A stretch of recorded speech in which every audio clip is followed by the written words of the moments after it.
আমার এই ভিডিওতে আপনাদের স্বাগত। অসংখ্য ধন্যবাদ আমার ভিডিওতে ক্লিক করার জন্য। তো বন্ধুরা, আজকের ভিডিওতে কিন্তু বাংলা শস্য বীমা নিয়ে বিরাট বড় আপডেট রয়েছে। ইতিমধ্যে নিশ্চয়ই আপনারা ক্ষতিপূরণের টাকা পেতে দুয়ারে সরকার ক্যাম্পে আপনাদের বীমার জন্য আবেদন করে ফেলেছেন। এমনকি যারা এখনো পর্যন্ত বীমার জন্য আবেদন করেননি, আপনাদের জন্য রয়েছে 31শে জানুয়ারি পর্যন্ত সুযোগ। আপনারা তার মধ্যে বীমার জন্য আবেদন করে ফেলুন। আমি জানি আপনারা অনেকে আমার সরাসরি মুখ্যমন্ত্রীতে অনেক অ্যাপিল করেছেন।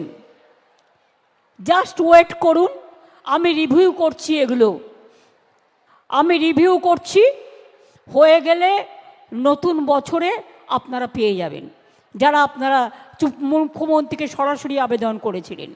তো বন্ধুরা, আপনারা সবাই জানেন বাংলা শস্য বীমা যোজনাটি পশ্চিমবঙ্গ সরকারের রাজ্যের কৃষকদের আর্থিক সহায়তা প্রদান করার উদ্দেশ্যে 2019 সালে প্রথমই বীমা চালু করেছিলেন।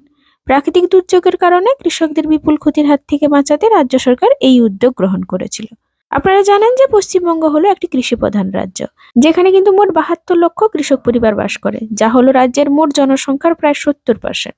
কৃষির ক্ষেত্রে এই রাজ্য বিশেষভাবে অনুকূল হলেও বহু কৃষক প্রতি বছর ঝড় বৃষ্টি, প্রতিকূল আবহাওয়া প্রভৃতি প্রাকৃতিক দুর্যোগের কারণে ক্ষতিগ্রস্ত হয়ে থাকেন।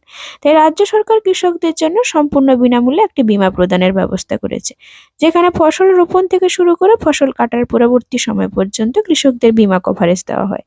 তবে আলু এবং আখ চাষের ক্ষেত্রে কৃষকদের সামান্য প্রিমিয়াম দিতে হয়। তাছাড়া পশ্চিমবঙ্গ কৃষি বিভাগের তত্ত্বাবধানে এই বীমাটি পূর্বে এগ্রিকালচারাল ইন্স্যুরেন্স কোম্পানি অফ ইন্ডিয়ার সহযোগিতায় পরিচালিত হতো, কিন্তু বর্তমানে 2023-24 সালে রবি ফসলের সময় এটি কিন্তু বাজাজ এলিয়ান্স জেনারেল ইন্স্যুরেন্স কোম্পানির সহযোগিতায় পরিচালিত হচ্ছে।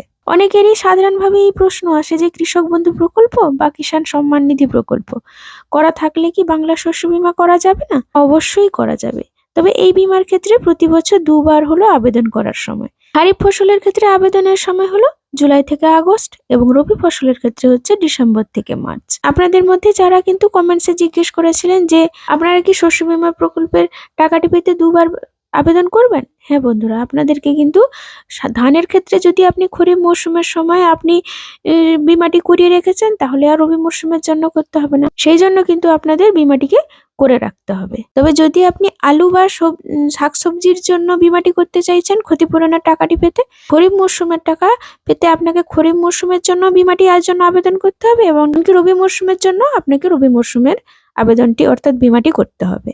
তাছাড়া এখন প্রশ্ন হচ্ছে যে বাংলা শস্য বীমার টাকা কবে ঢুকবে আপনাদের ব্যাংকের অ্যাকাউন্টে, এই নিয়ে কিন্তু অনেকেই কমেন্টসে জিজ্ঞেস করছেন।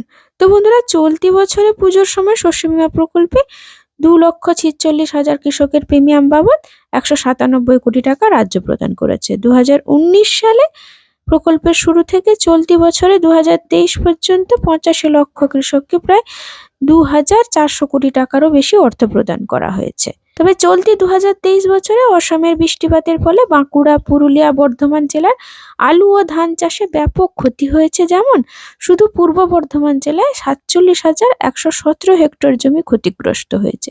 ক্ষতিগ্রস্ত জমিগুলি বর্তমানে আধিকারিকরা পরিদর্শন করছেন। যত দ্রুত সম্ভব ক্ষতিগ্রস্ত কৃষকদের ক্ষতিপূরণ দেওয়ার কাজ সম্পন্ন করার চেষ্টা চলছে। তবে এই বছর রাজ্যে ধান চাষেও কিন্তু প্রচুর ক্ষতি হয়েছে। তবে প্রায় 5 লক্ষ চাষির আমন ধান চাষের বীমা থাকার কারণে চাষিদের প্রকৃত ক্ষতির পরিমাণ অধিকাংশ হ্রাস করা সম্ভব হয়েছে। বৃষ্টিতে যাদের জমি নষ্ট হয়েছে, আমরা এখন কৃষকদের ক্রপ ইন্স্যুরেন্সের টাকা গভর্নমেন্ট নিজে দেয়। আপনাদের কৃষকের জমি আজকে ফি লাগে না মিউটেশন করতে, কৃষি জমিকে কৃষকরা খাজনা দেয় না। তাই আপনারা সকলে মনে রাখবেন, আপনাদের কৃষি জমি যাদের ক্রপ ইন্স্যুরেন্স করা আছে তারা কিন্তু টাকা পাবেন।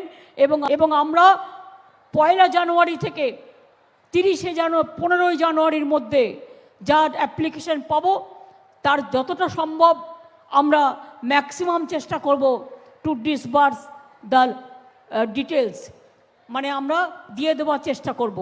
বন্ধুরা, আশা করি আজকের এই ভিডিওটি আপনাদের উপকারে নিশ্চয়ই এসেছে। তাই যদি ভিডিওটি ভালো লাগে অবশ্যই কিন্তু একটি লাইক দিতে ভুলবেন না। ধন্যবাদ।